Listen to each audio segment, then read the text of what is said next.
திசாங் பகுதியை மையமாக கொண்டு அதற்கு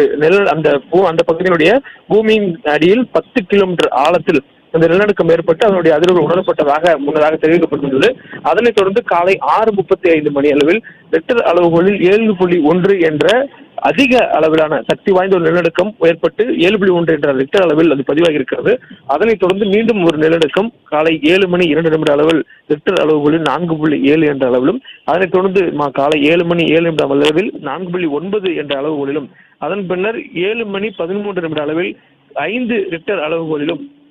அதன் பின்னர் 7:29 அளவில் 4.9 ரிக்டர் அளவுகோலிலும், அதனைத் தொடர்ந்து 7வது முறையாக காலை 7:44 அளவில் 4.8 என்ற ரிக்டர் அளவுகோலிலும் என தொடர்ச்சியாக 7 முறை ஒரே நாளில் காலையிலிருந்து 2 மணி நேரத்திற்குள்ளாக மட்டுமே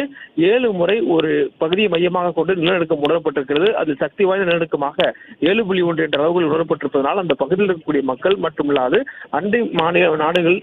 இருக்கக்கூடியவர்கள் கூட அந்த நிலநடுக்கத்தை உணர்ந்திருப்பதால் அச்சம் கொண்டிருக்கிறார்கள். குறிப்பாக நேபாள், பூட்டான், அதே போன்று சீனாவுடைய தெற்பகுதியில் இருக்கக்கூடிய பகுதி